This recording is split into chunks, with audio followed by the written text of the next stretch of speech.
at CES in Las Vegas. It's, what's today? Thursday. And this is CES in depth.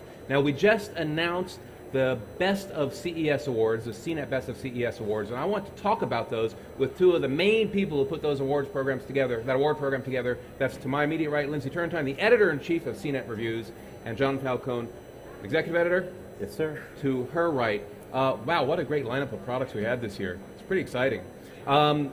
So I want to talk about some of the main products, and then how we come up with these, the decision, how we choose these products out of, I think there are 3,100 exhibitors here at the show. Probably they're all introducing 5 products or 10 products, or in the case of Samsung or LG, probably dozens of products each.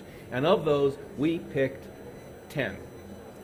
And then the number one product, because it's already all over the web, was that LG 55-inch OLED display. Let's talk about that product. Why is that the best product of all CES? We've been waiting for OLED TVs for years now, and they've finally arrived. And everybody I've talked to says, you know, you kind of go, oh, it's a pretty TV and it's thin, and then you look at it and you're blown away. The picture is amazing. The bezel is pretty much not there. It's just a beautiful thing to look at. It's 4 millimeters thick, and we'd seen OLED TVs before, even here at CES, but they were always 20 inches, maybe 30 inches was the largest one they'd shown, and it was always a prototype. This is, what we're being told, is a real product coming later this year, 55 inches, so a real size. And what's really cool about OLED is it kind of combines the best about plasma and LCD. So it's got the thinness and the energy efficiency of LCD, but it has the better picture quality of plasma with like infinite blacks. It's a self-emitting display, so there's no backlight, so there's none of those compromises you get with LCD. Yeah, sorry, go ahead. I was just going to say, if you have a lot of, we don't know how much it's going to cost yet, but we'll know later in the year, and it's probably going to be expensive. But if you buy, the price is going to come down, at least LG is saying, in a few years. And if you buy a new TV 2 or 3 years from now, this is the kind of TV it's going to be. I just bought a TV. And well, it wasn't OLED. start saving. Start saving. I wanted to point out, this is really like neck and neck, because Samsung also had a 55-inch OLED competitor, and it was as close to a coin flip as it could get, and it was... What made the difference? Why? LG provided a little more data about it, basically. That's kind of what it came down to. Interesting. So if you're in a highly competitive space and you want to win an award, and you're talking to a bunch of editors, the more information, the better. Information will tip the scale over. By the way, I went and I saw that LG display over in one of the halls. You're right, it is spectacular. Yeah. It was that was mobbed too. Also, I have to say, I tried on the 3D glasses because it's also a 3D display. And although everybody who watches me knows I can't stand 3D, it was pretty cool. And there was no crosstalk. That is another possible advantage. It was with passive glasses too. Very neat stuff. Now, the audience winner this year was a product called the Razer Project Fiona. First of all, what is it, and why is it called a project? It's called a project because it's very much a prototype, probably not real product. But in terms of, we don't expect it to be entering production anytime soon, and there wasn't a lot of details on when it will be available and whatnot. But it's basically a Windows 8 tablet with a gaming-centric Windows 8 tablet that has controls on the side of it, kind of like a split PlayStation control. So it's a full PC with a gaming bent, and it was just, I don't think we had before seen a gaming PC that had the controllers built into it. It was just a tablet, though. Yeah. So the whole thing's embedded in a. Do you hold the idea that you hold it like a steering wheel? And exactly. That would require a whole new gaming software then. Well, I don't know if it has the motion stuff, but just having the controls on there was. Now, of all the products, and this was the audience choice, so this is based on CNET readers and viewers voting for this product, this product project. What were some of the other products that were in the audience choice category that also had a shot of winning the accolades of the attendees here? So all 36, I think, nominees overall were eligible, and the 2 runners-up were, I think, the Sony Xperia S cell phone, and what was the third one? It's not coming to me. Now that Sony Xperia S is actually really beautiful. Well, what's the Xperia S? It didn't make it into any of our. I think that one was the a Seagate 4G enabled kind of NAS product, so it was like a wireless hotspot that also was a server. Okay. From Seagate, I believe. Yeah. Audience, that sounds like a good campaign there to get that product into the audience winners. So now the Sony Xperia S, it was close to be an audience choice winner. That product that's a mobile phone? What's so different about this particular mobile phone? I think that's kind of segues us right into the discussion of phones and tablets here at the show. It's because Apple isn't here. It's all about Android, basically, and it's just kind of the next wave of newer, better Android phones. Well, except for the one that won, which is actually Windows. Let's use Phone that. 7. Let's use that as a segue to talk about what won in the category of mobile phones, which was the Nokia Lumia 900, which is not an Android phone. Now, I found that, and that's our editor's choices. I found that to be a very interesting winner. That a non-Android phone was the best cell phone of the show, considering we got the Galaxy Note and all sorts of weird new phones, cool new phones. Why the Nokia? It's the best example of a Windows phone out there right now, and if any Windows phone is going to make it in the U.S. market, it's going to be this. Falcone was saying earlier this morning that it's a no compromises Windows phone. It's 4G, it's beautiful screen and camera. It has a great form factor. People see it, they like it, they want to touch it and play with it. It's very thin, it's got that great aluminum frame. It's the last best chance. The last. And I think a very, very good phone. Now, so the hardware is great, the internals and the externals are great. Do you think that Windows, come this time next year, that we will be seeing Windows 7 phones be successful against the Android onslaught? I think that if they are, it's because of this phone. Really? Okay. I wouldn't put money on it, but I do know that every time somebody who hasn't seen a Windows phone with the current operating system takes a look at it, and people go, oh my God, I don't even want to look at a Windows phone. But when they do get their hands on it and they start playing with the operating system, they're almost always surprised, and at the very least intrigued, because the software is very different from what they're used to.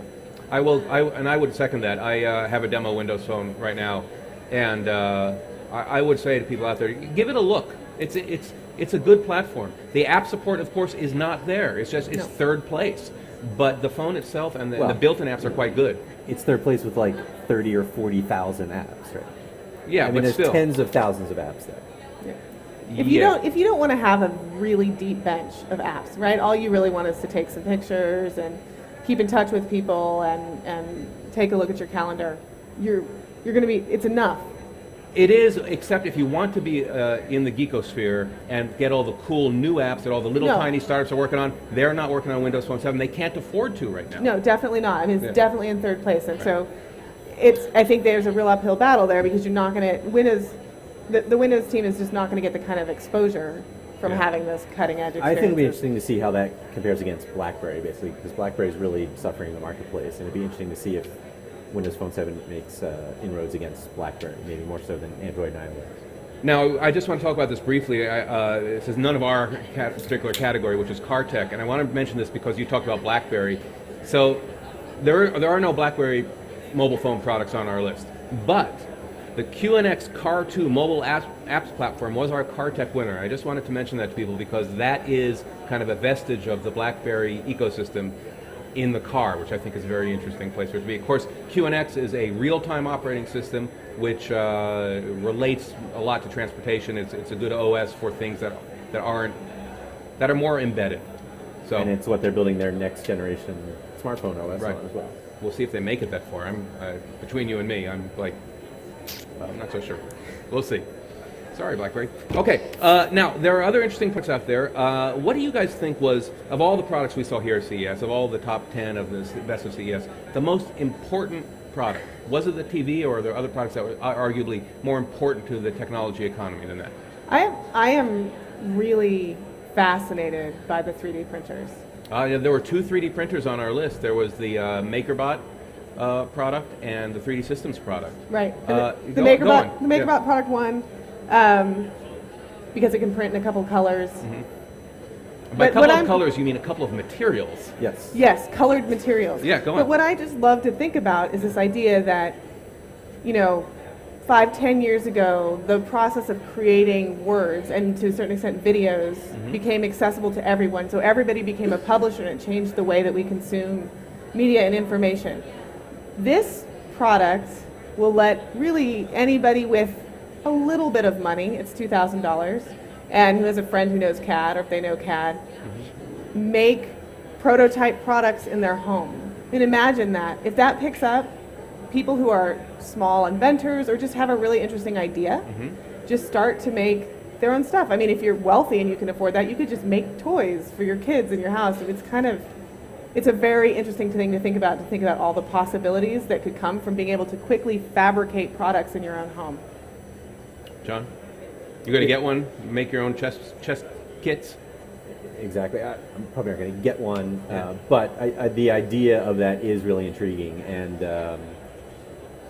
this is another thing. It's been around for a while, 3D printing, but the price has gone from like $50,000 to $20,000 to $5,000 to now just $2,000. That's really kind of changing the game, making it much more accessible. Now, I was a little bit involved in the decision of the emerging tech category where the MakerBot won our award. Were there other categories that were very contentious, where there was a lot of argument, and how does that resolve? I mean, we've got, I don't know how many editors here. I did the math. I think it's 1% of all editors, journalists at CES are ours. I'm not kidding. But how do we make the decision when there is an argument, and where were the most argued about categories?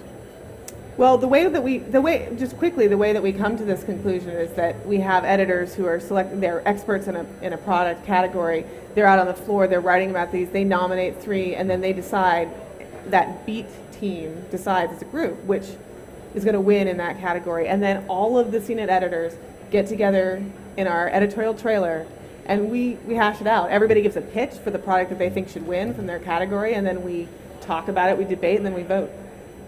And where, aside from arguing about 3D printers, where do we have the most contentiousness? 3D printers was tough to choose between the MakerBot and the Cube 3D one because they're so close. It was similar on the Samsung and LG 55-inch OLED, very similar products. A lot of them were less contentious. I mean, it's my understanding the Nokia was a unanimous decision among the 4-beat editors on cell phones, so that was interesting. And sometimes that says more about it than if it's unanimous and there's not a lot of contention. That is just as interesting as fighting over something. Maybe a better indicator of success. What do you think, looking at all the products that were here, all the products that won, all the products that were nominated, do they, as a group, indicate particular important trends in the technology industry? I mean, is thinness a trend, or are there other trends that you see reflected in these products? I mean, thinness, design, there's a whole discussion in the tech world about moving past the specs, and it's much more about design and user experience, and I think that's very much on display here, first of all. More specifically in certain categories, I mean, Ultrabooks. That was true that every laptop shown here was pretty much an Ultrabook, but that almost made them not stand out so much, which is why we went with the HP Envy Spectre, which had a cool implementation of Gorilla Glass in the case and on the palm rest and everything else. So it took that idea and went a different way with the design. That was kind of cool. Well, the other interesting thing to note is that part of the reason Ultrabooks didn't win for us overall is because we're looking at all these Ultrabooks and saying, well, they don't have the next Windows operating system. We're going to have to wait till fall for Windows 8. And all of this... And for the new Ivy Bridge chipset from Intel. So we can't recommend pretty much an entire category because we think that what we're seeing now is a good hardware prototype, but is not the full experience. Right. And so this just demonstrates how at a show like CES, no matter how great an idea may be, there's this whole ecosystem that we've been talking about, and if the software or the services aren't there yet, neither is the hardware. Speaking of not there, next year at CES, Microsoft will not be exhibiting, but it will be the year when Windows 8 is here. What is that going to do to all the vendors out there who are making Windows products? Are they flying without the mothership support? You think they'll be all right? They'll be all right. I mean, when we say Microsoft's not going to be here, Microsoft will be here. It'll be here in partnerships. It'll be here on hardware. And certainly we know there have been a lot of stories about how there are 250 Apple employees here at meetings and roaming the floor. Same for Facebook. here and here are two different things. So Right, like Google doesn't have a booth, but there's a million Android devices and phones and tablets and sort of things, so they're very much here. All right, so we're out of time. Last thing, product you're most likely to buy from this list in the coming months. I just bought a TV, but if I were going to buy a new TV, I would buy the LG. LG, John? Product we didn't quite get to here that I think is really cool is this simple TV sort of